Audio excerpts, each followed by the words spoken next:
The Founder of Demonic Cultivation. An English translation by Fan EE 33.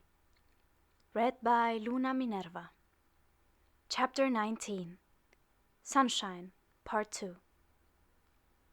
Cultivators' night hunts were frequently extravagant and ostentatious affairs, accompanied by whoops and hollers and thronging crowds. Wangji, however, preferred to embark on them alone. Because the arm was both monstrous and aberrant, a brief moment of inattention could easily bring disaster to others. Thus he did not take any of his class juniors or other disciples with him. His only company was Wei Wuxian, on whom he kept a closer and closer eye. In the beginning, Wei Wuxian had intended to use the investigation off-mountain as an opportunity to sneak away, but every one of his repeated attempts to escape resulted in Wangji lifting him by his collar with one hand and hauling him back. Changing tactics, he began putting all his efforts into clinging to Wangji's person, especially at night. Wind and thunder could not stop him from climbing into the man's bed, hoping to disgust Wangji until the man could no longer endure it and sever their association with one swing of his sword, separating post-haste. But no matter whether Wei Wuxian's insanity flew north, south, east, or west, Wangji remained steadfast and unmoving. Whenever the troublemaker wriggled into his bed, the man would lightly slap his back, and Wei Wuxian's entire body would stiffen. Wangji would then stuff him in another bed and arrange him in a perfectly prim and proper position, in which he would lay until sunrise. Wei Wuxian suffered quite a bit. The next morning he would wake up with an aching lower back and shaky legs and whine incessantly. Certain thoughts inevitably rose within him. Now that this person's grown up, he's so much less fun. He used to get hilariously embarrassed when someone teased him, but now he's not only immune to it, he's also learned to strike back. This is ridiculous. Following the left hand's guidance, the two continued to travel northwest, playing tranquil lullaby together every day to temporarily relieve its killing intent and its fury. When the two approached Qinghe, the hand suddenly changed the pose it had long maintained. It ceased pointing and drew back its index finger, forming a fist. This meant the hand had been pointing to something nearby. They simultaneously walked and investigated, eventually arriving at a small town in Qinghe. It was daytime, and the streets were full of people going about their business, bustling with noise and excitement. Wei Wuxian was scampering along behind Wangji when, suddenly, his nostrils were assaulted by a pungent aroma. Wei Wuxian was accustomed to the light sandalwood fragrance of Wangji.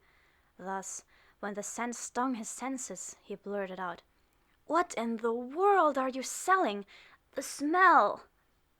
The aroma came from someone draped in cultivation robes, who had swindling, cheating quack written all over his face.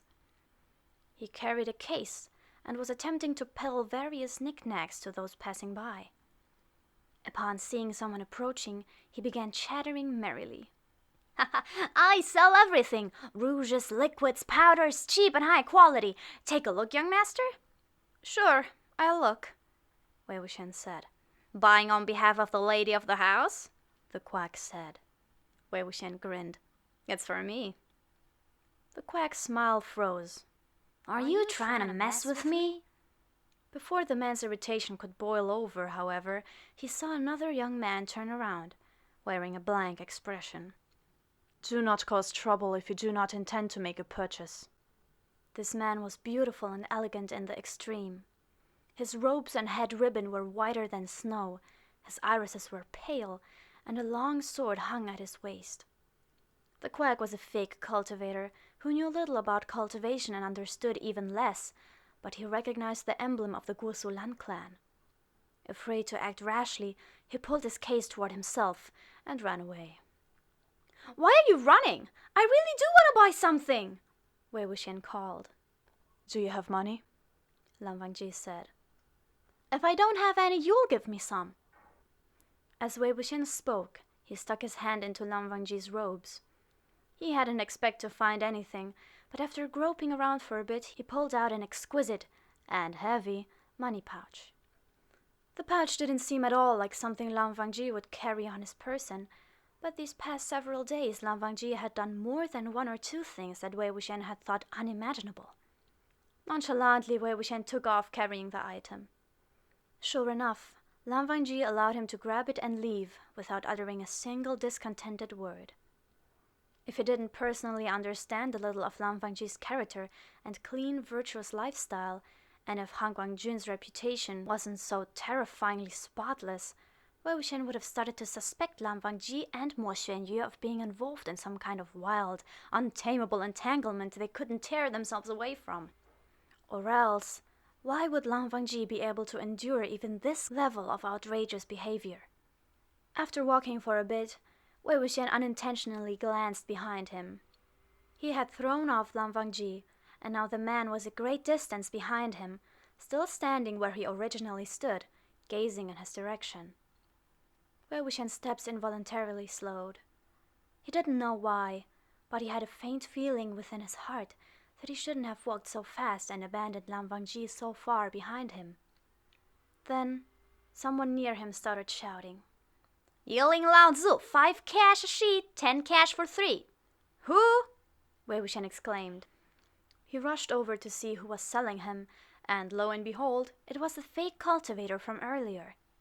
He had packed up his shoddy rouges and powders and replaced them with a stack of stick-on papers on which fiends and ghouls more fearsome than gate gods were drawn. The man chattered on. 5 cash 1 sheet, 10 cash 3 sheets. At this price you can't possibly be cheated. Best to buy 3, 1 for the entrance gate, 1 for the main hall, and 1 for right above your bed. Positively thick with malicious energy. Use poison to fight poison and evil to fight evil. Not a single kind of ghost, demon, or monster will dare come near you, guaranteed. Your bullshit stinks so much even heaven can smell it, Wei Wuxian said. If they're really so effective, why are you selling them for 5 cash each? The quack said, Why is it you again? If you're gonna buy it, buy it. If not, go away. If you want to spend 50 cash per sheet, I'm happy to take it.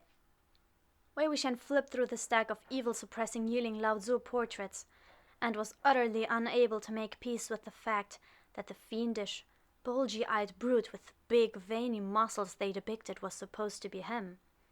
Ardently, he argued for truth. Wei Wuxian was famous far and wide for being a beautiful man. What the hell is this? Just because you've never seen him doesn't mean you can just draw whatever you want.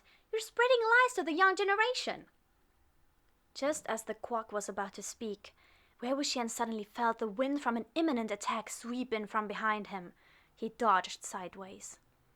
Though he had dodged successfully, the swindling quack went flying and smashed into someone's street-side pinwheel stand. Some bystanders helped him up, while others picked up the fallen merchandise.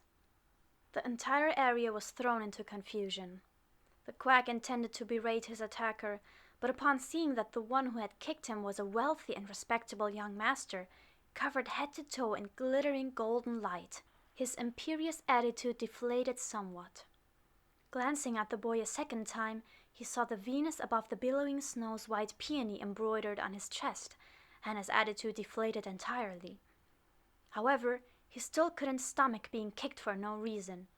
He asked feebly, Why did you kick me? The young master was none other than Jinling. Crossing his arms, the boy said coldly, Kick you? Anyone who dares utter the name Wei Wuxian around me should kneel before me in gratitude if I don't kill them. And here you were shrieking and hollering it here in the middle of the street. Are you looking to die? Wei Wuxian hadn't expected Jinling to turn up here, much less that Jinling would be as arrogant and dictatorial as this. What's wrong with this child? How did he become so vicious and short-tempered? He's stubborn and arrogant and thinks everyone is beneath him. Excellent job picking up his uncle's and his father's flaws, but he hasn't acquired half a speck of his mother's virtues. If I don't rough him up a bit, he'll pay for it big time sooner or later. Seeing that Jingling didn't seem done venting his anger and had closed in a couple of paces on the falling man, Wei Wuxian interrupted. Jinling! The quack didn't dare make a peep, but his eyes were filled with 1,000 thanks and his gaze overflowed with gratitude. Sure enough, Jinling turned toward Wei Wuxian, voice full of disdain. You haven't run away yet? Fine. Wei Wuxian laughed. Oh yeah, who was it again that got pressed to the ground and couldn't get up last time? Jinling sneered, then blew a short whistle. At first Wei Wuxian had no idea what the gesture meant, but after a moment he suddenly heard the heavy panting of an animal coming from the distance. Turning his head, he saw a black-maned spirit dog half the height of a man swing around the corner and bound directly toward him. Along the street, the cries of fear grew louder and louder and nearer and nearer. A vicious curse on the loose! Abruptly, Wei Wuxian's coloring changed. He broke into a run and fled. The yearling Lao Zuo was unable to speak of it without shame, but though people said he was invincible and could sweep away all that stood against him, in reality, whenever he caught sight of a dog, terror would seize him. There was no helping it. When he was a child, before he had been taken in by Jiang Fangmian, he was forced to fend for himself, and frequently had no option but to steal food from beneath the jaws of feral hounds. He had been bitten, slashed, and chased, suffering many times under tooth and claw.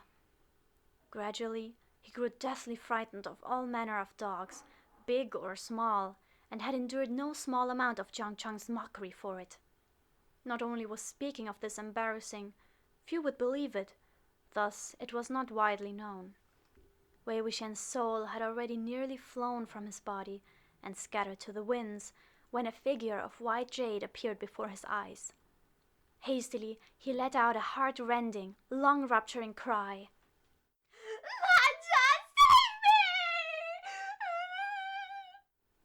Jinling had chased Wei Wuxian all the way over, and his face lost all its color when he ran into the terrifying sight of Wangji.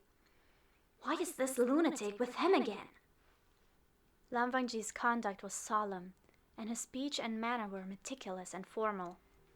Many cultivators of his own generation felt nervous in his presence, let alone his juniors. He was even more intimidating than Lan Qiren had been in the old days. The dog was far from ordinary and very intelligent, and having been strictly trained, it seemed to know not to behave so atrociously in front of him. It whimpered a few times, then hid behind Jinling with its tail tucked between its legs. Jinling's black-maned spirit dog was of a rare species, and it had been given to him by Jin Kuangyao. An ordinary person, upon hearing that the animal was a gift from Lian Fangzhen, wouldn't dare offend its owner, but Wangji was no ordinary person. He paid no heed to the background of the dog's owner, nor the identity of the man who had given it to him, and would treat Jinling according to how the boy deserved to be treated. Since Jinling had been caught chasing someone down the street with his dog, his heart filled with dread. He thought to himself, I'm dead. He's gonna kill my spirit dog who took so much effort to train, and then beat me senseless. However, Wei Wuxian squeezed himself under Wangji's arm and behind his back, and longed to climb the tall jade pole that was Wangji's body, to climb it until he reached the heavens. Upon feeling Wei Wuxian's arms wrapped around him, Wangji seemed to stiffen from head to toe. Taking advantage of the opportunity this provided, Jinling blew a couple short whistles again, and bolted with his spirit dog in tow. The quack who had fallen nearby struggled to stand up, fear still lingering within him. Society's morals rot day by day. The big clan's children these days are unbelievable. Unbelievable! When Wei Wuxian heard the dog's barks fade into the distance, he circled out from behind Wangji. As though nothing had happened, he placed his hands behind his back and spoke approvingly. Exactly. Today's morals rot day by day, and sadly the people of today are degenerates. To the quack, seeing Wei Wuxian now was like seeing his savior. He repeated Wei Wuxian's words over and over in agreement, and in a show of gratitude, tossed the stack of evil-suppressing Yiling Lao Zuo portraits into Wei Wuxian's hands, as though it were a hot mountain yam. Brother, thank you for your help just now, thank you! Treat the entire stack as a token of my gratitude. You could sell the pictures at a discount, 3 cash apiece, and you'll still earn at least 300. Wangji glanced at the portrait of the ferocious brute, and withheld any comments. Seeing the prize for himself in free fall, Wei Wuxian was caught halfway between laughing and crying. What kind of gift of gratitude is this? If you need to thank me, draw him prettier next time. Hold on, don't leave. I need to ask you about something. Since you've been doing business here, have you heard of any strange goings-on? Or seen anything odd? Strange things, the quack replied. You found the right person. I've lived here a long time. People call me Qinghe's walking encyclopedia. What kind of strange things? For example, hauntings, dismembered corpses, household massacres, those kinds of things, Wei Wuxian said. The quack said, there's nothing like that here. But if you head forward 250 kilometers, there's a mountain ridge called Xinglu Ridge. I strongly recommend you to avoid it. Why? Wei Wuxian said. This Xinglu Ridge is nicknamed the Man-Eating Ridge. You tell me why you should avoid it.